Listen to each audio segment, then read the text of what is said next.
Master the business of speaking with your hosts, Taylor, Austin, and Max. You're listening to Technically Speaking.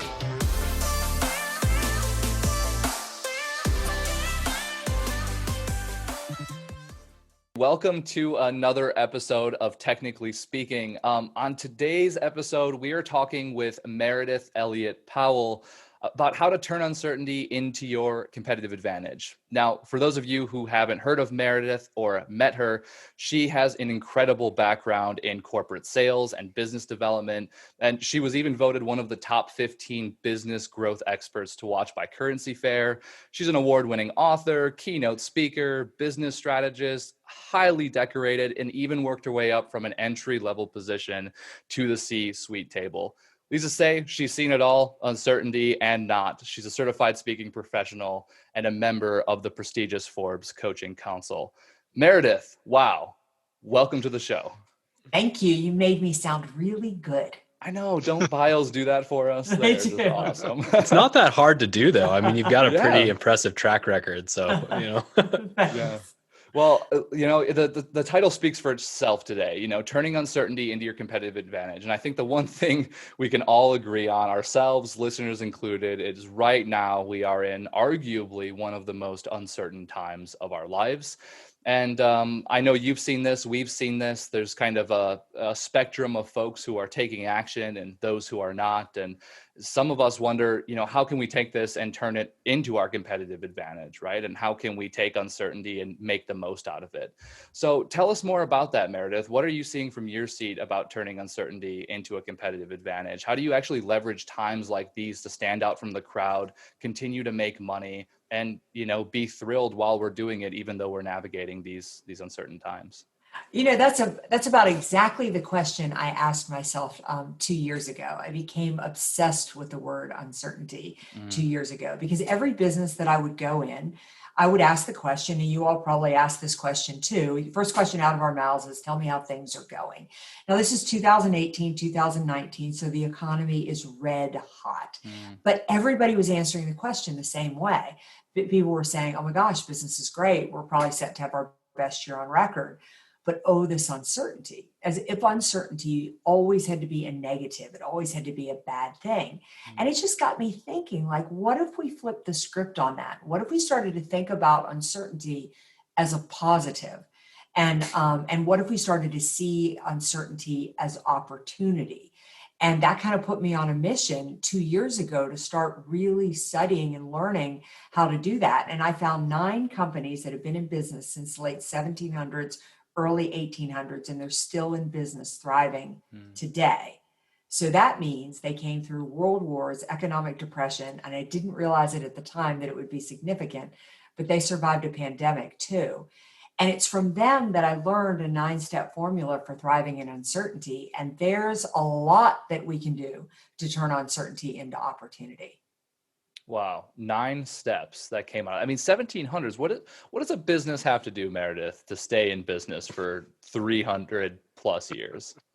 I would say the biggest thing that they've got to do is that they've got to have stamina, and they've got to be resilient. Because just take a minute and go back to history class when you were in high school, and think about everything that has happened in our world since the late 1700s, early 1800s, right? Like, one of the companies is Jim Beam. Can you imagine being Jim Beam and trying to survive through prohibition? Prohibition, lasted over 10 years. I mean, completely wiped the business out. But they're still here. They're one of the most successful whiskey companies in the world. So I think you have to have the mindset that uncertainty is part of the package, right? We are going to experience stuff like this. Why do you think people are so adverse to change? Because I feel like for me, at least, when I think about uncertainty, I think about my world like being disrupted, and I'm like, oh man, I really don't want to have to deal with that right now. Like, it's almost an inconvenience, but I almost don't recognize any time in my life where like I had to change or there was uncertainty where I didn't become better as a result at the other end, basically, right? So even though I'm extremely like, oh, I don't want things to change, like I really don't want to have to deal with this right now, every time I'm a better person, a better company, you know, we're better, I feel like, as a result of it. Have you identified why people are so adverse to this idea of uncertainty and change, generally speaking? Yeah, that really is funny because it's true. I mean, you need disruption for growth. You have to have it, but we hate it. In fact, the research says that we would rather know something bad is going to happen than have to live in an uncertain place. But I've kind of boiled it down to this, is because uncertainty makes us feel out of control. But even deeper than that, I think it's because we wait for uncertainty to happen rather than trying to anticipate the changes coming in the marketplace. I mean, how you get into a position of control is you don't wait for change to happen. You start to anticipate the changes that are going to happen, and you change before you have to. That makes sense. I'm wondering, like, do you think that that's like a procrastination tendency? Do you think it's ignorance? Like, why do you think that we tend to avoid dealing with uncertainty before we're forced to? You know, like I think about the pandemic thing, right? Like, we never could have seen the pandemic coming in July of last year, let's say. But certainly in January, when the reports were coming out of China and, you know, things were picking up and people were starting to see that this was taking wind, like, I'm sure we could have done something, but like, I don't know whether it's a lack of information that caused people to wait and then, you know, forced to make a change or a pivot or whatever cliche term we want to use, or whether it was that they just didn't want to and were actively avoiding the problem, or whether they thought that it would pass them up. I mean, do you have a sense of whether there's like a common pattern there? Yeah, I think it's that we don't change until there's enough pain. Until you're kind of, really forced into the situation. What I think it is that I think to some degree, I think we're comfortable. If I was going to be kind of mean, I'd say I think we're lazy. I mean, as long as my life is working okay, I mean, I can make a living, I can feed my kids, I can pay my mortgage, I can go out on Saturday night with some friends. Why do I have to disrupt it? Because it takes effort. I mean, think about everything that you guys have done with your business since March. I mean, you've basically, done more in 8 months than you probably did in the last 3 years. And I think it's in essence, just as long as we're not in pain, we're not going to do it. And I really think that's what it comes from. So what I'm trying to do in my work now is help people make incremental changes and actually start to anticipate the future, because that's going to be far easier than being shoved into a corner and have to make it in big strides. So it almost sounds like what you're saying is you have to intentionally cultivate a capacity to see this disruption as it's part of the picture, it's inevitable, instead of treating it like a threat or just clinging to the status quo. You've got to become a little more flexible and a little more dynamic in how you work in a business framework so you can roll with it and even benefit from it. Is that the direction you're headed in? Yeah, absolutely. I mean, think about how long we've had a really hot and a really great economy. Yeah. But if you look at any business over any period of time, one of the benefits I've got is that I was a banker before I started doing what I do now. And when I used to look at people's tax returns and people's businesses over any period of time, the most successful businesses in the communities where you live, I could go in and I could look at any single one of them. And I would bet you if they have been in business longer than 10 years, they have had at least 2 really bad years. So we have to understand that this is life, and we go through periods that are highly disruptive and painful. You don't just get to stay in a red hot economy. And the more you can embrace that reality, there's a military term for it called embrace the suck. Where, you don't just get up every day and the sun's out and you're wearing flip-flops and everything's, rosy, and you've got to be ready. I think one of the most interesting things I found when I was researching the book, it's hard to find information on how these businesses survived the pandemic because it was the least of their problems. World War was much bigger.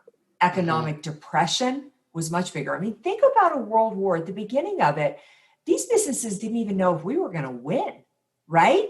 I mean, so that there's so much information to find on how they got through that. But a pandemic was like, we can get through that because we've been through so much worse. And I think we've been lucky in our world in that we have a government that keeps our economy moving with, cash infusions. And, we've had a lot of, we were already in a technology boom, so we could, still go home and watch Netflix and still engage with people. Mm-hmm. That I think we've just gotten, we've gotten into this false belief that things should always be positive. And if you can get yourself in the mindset that in the span of a business, if you last 100 years, 85 to 90 of them are going to be great.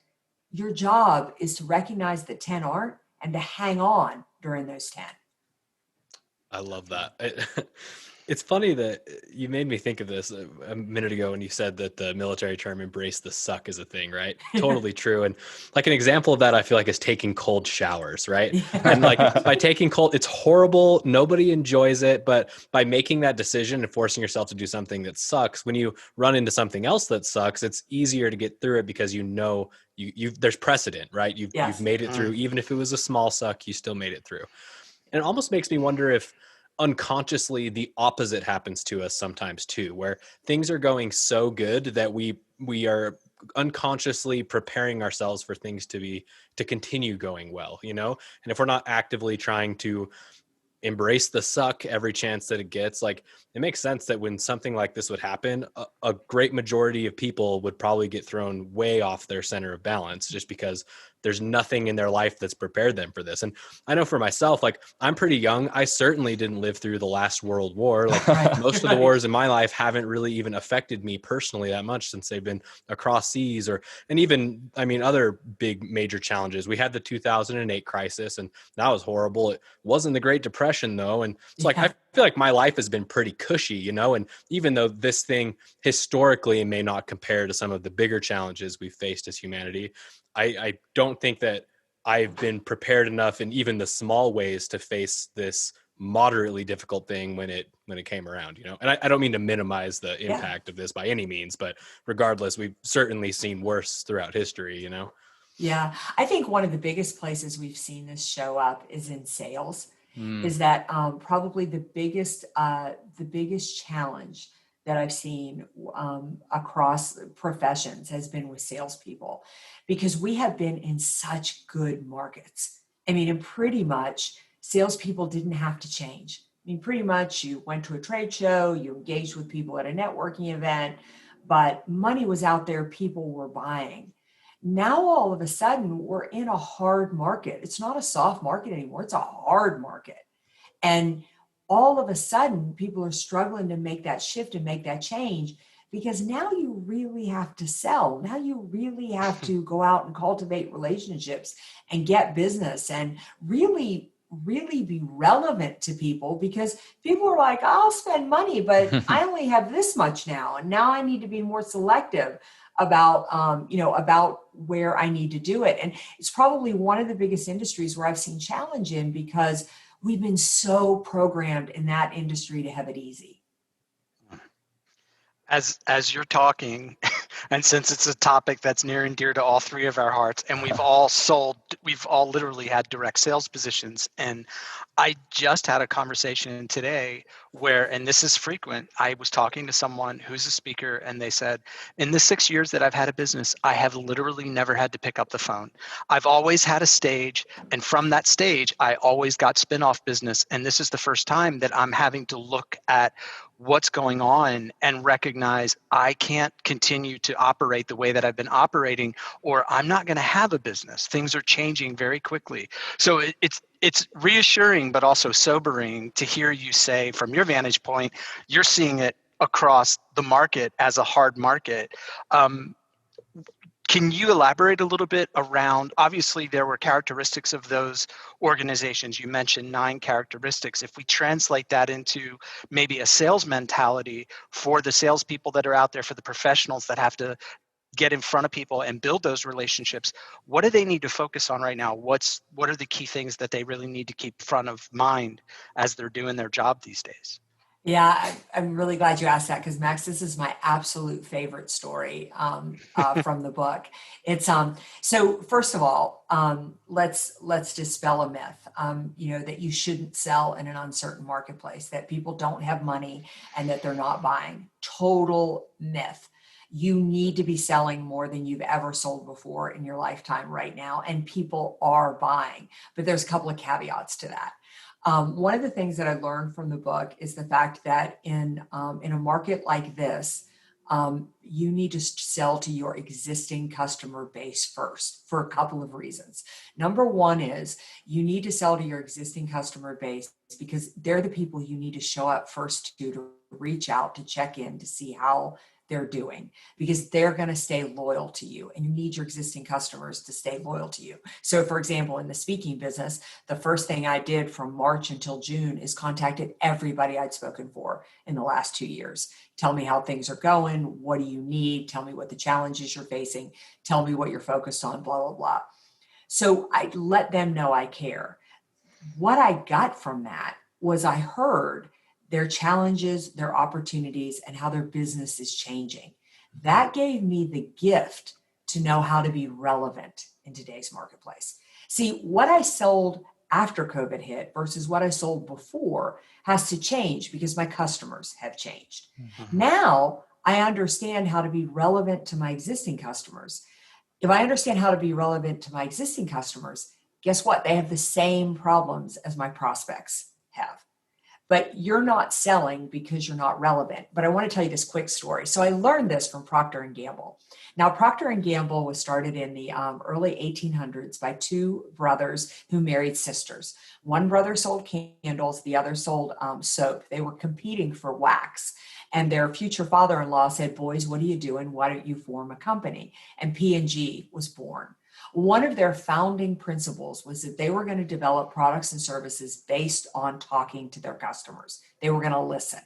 And so one of the first products that they developed was Ivory soap, which is still on the market today. Ivory soap has been around since the mid 1800s. Now, Ivory soap was developed because the biggest thing they heard about soap was people loved soap. People said soap was great. But the problem with soap was when you took a bath, it went to the bottom of the bathtub and you couldn't find it. So they developed a soap that floats. Remember that tagline for Ivory soap? And Ivory soap went smack to the top of the charts. They were $1 million company before the 1900s. Imagine that. But all of the products and services they have developed have been because the first thing you do in an uncertain marketplace is reach out to your existing customers, figure out what's going on with them. Then you can change your products and services to be relevant in the marketplace. And if you're relevant in the marketplace, you'll sell. Sorry, that was long-winded, but I get really passionate about it. It's such a cool story. Yeah, I love that too, because it's a perfect example of the thing that people buy in tricky situations, which is solutions. There's a problem, they need a solution. And I want to just make an observation. Hopefully our listeners pick this up too. But Meridith, earlier when you were talking about you reaching out to your past clients, you didn't say I reached out to all of them and said, hey, I can sell you solutions to your problems. You said, hey, what's going on? Like, are you okay? What can I help you with? And the asking of the right questions, I think, is probably key to selling well in this market. Do you agree with that? I agree. I agree 100%. I mean, when you, we're going to talk about a website that I've got at the end of this where I've got free tools and resources, but you're going to see on that page that everything that was developed on that page was developed because my clients told me those were where their problems are. The only reason I'm busy speaking right now is because my topics reflect exactly what my customers told me were the issues. This isn't rocket science, but selling is caring. It isn't about reaching out to push your product. It is about saying, hey, Austin, tell me a little bit about what's going on with you, and me trying to figure out in my mind how I can help you. Sometimes I can help you, but sometimes I might have to introduce you to Max. I mean, maybe Max has a better solution. So you got to have your heart right around selling to begin with, and especially in uncertain times. So, we've been talking a lot about sales, obviously, because we need to be able to generate revenue. And I think I think the challenge for a lot of people, and I would say a lot of our listeners too, is some people, especially speakers, have never even been in a sales environment before. So we were talking about sales teams. That's one thing, reaching out to your past clients. Doing it as a speaker, I think, is easier than prospecting. But I think sometimes for some of us, getting out there and selling is this also has this negative to it. So not only do you have the uncertainty of our world, you also have the uncertainty of your ability to generate revenue, but you also don't feel like you reaching out and trying to provide solutions is actually valuable. It kind of boils down to this like self-worth idea, right? Like a lot of people don't want to sound like a used car salesman and they think that's all sales is. How do we shift our mindset to sales being value oriented so that we can put our heart in the right place to start reaching out? And for our listeners out there who aren't actively selling right now, what can they do to bridge that gap in their mindset to realize that that type of outreach and those conversations are valuable to not only themselves, but also to their clients? Yeah. So first of all, I hear you because I suffered from that same thing too. I really struggled years ago to even get started in sales, but I had a light bulb moment. So I have a theory about this, and it's not backed up by any study or anything, but I know that I'm right. And Well, who needs to study then? That's right. We know that we get hung up about sales because we make sales about us and about closing the deal. That's what's in the forefront of our mind. If I sat down to make sales calls right now and I'm thinking, oh my gosh, there's nothing in my pipeline. Am I going to work in December? I got to find some gigs. All the energy coming off of you is going to be radiating that, and you are going to be uncomfortable. But right now, if I was going to show up in your towns where you live right now, and I said, hey, I'm coming to town next week. Can you tell me someplace I can go get a great meal and sit outside? All three of you would be chomping at the bit to tell me places that I should go try. One, you wouldn't care if I ate there or not. You're not vested in whether I visit the restaurant. You would be shoving your ideas and opinions on me about where I should eat because you are so passionate and excited that you can solve my problem to have a really good experience when I'm in your town.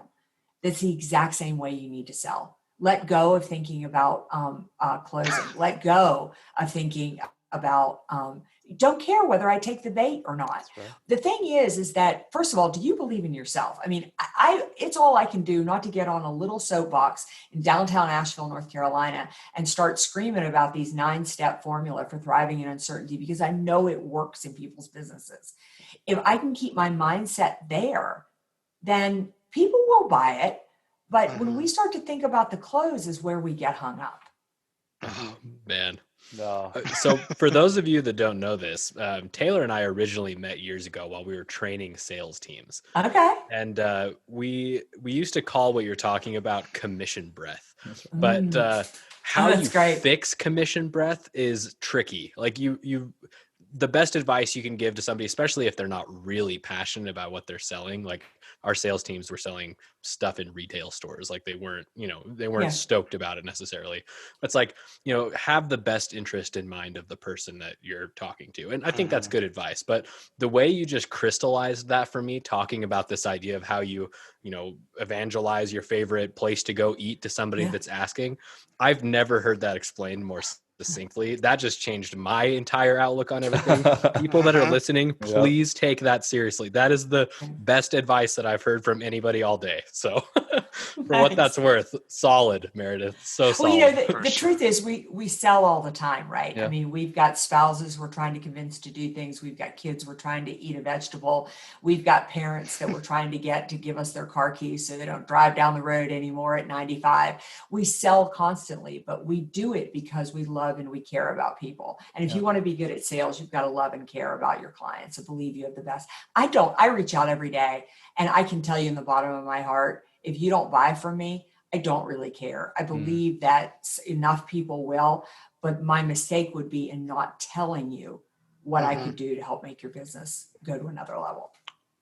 Wow, Fantastic. that is awesome advice. And I want to talk about this in the speaker context a little bit too, because Meredith, obviously you work with phenomenally awesome businesses. You're running one yourself though, as a Yeah. professional speaker, as a thought leader. You've had to navigate these times, and for those listening, they are thought leaders as well. Either have navigated the times to say successfully, or are still trying to figure it out. What do you think was your differentiator here in staying successful through these times as a speaker and a thought leader? Well, I really think my biggest lucky break was the fact that I am somebody who takes action before I think. Mm, So when like all this hit, I just didn't know what else to do, but I just started calling everybody I know and saying, do you need anything? I'll do it for free. I mm, mean, I worked so much for free in March and April. I was just volunteering myself all over the place. You know, when I was a kid, my mother used to tell me that the fastest way to get over your problems was to focus on somebody else's. mm. And I went through the same panic that everybody else did. I mean, the week of March 9th, my entire calendar disappeared. And with it went my business model. I couldn't get on a plane. I couldn't travel around the world. I couldn't engage people anymore. And so I freaked out. I thought, oh my God, can we sell everything we own on eBay?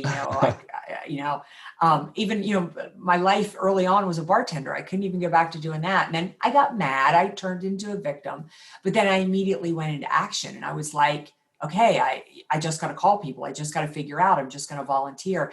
And then all that volunteering just started to lead into work. It led into work because I was hearing what was going on with people. I mean, thriving in uncertainty was already in the works, but it crystallized based off talking to people. And I really think my differentiator was and continues to be the fact that I'm relevant. Mhm. I mean, what I love about that is that anybody can be relevant. I'd also say I'm really lucky that I'm not a perfectionist. I've been taking a lot of risks and doing a lot of different things. A lot of people have to be perfect before they do that. Like my very first LinkedIn Live, I went on LinkedIn Live and my screen was totally black for 15 minutes.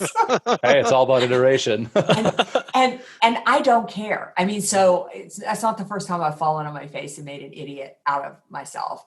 And I feel it's probably not my greatest quality. I probably should, pay a little bit more attention to things, but I'm okay that things don't work out and I'm going to get back up and dust myself off and, and try again.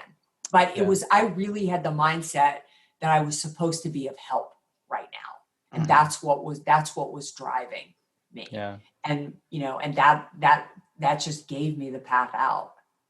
Yeah. That makes so much sense.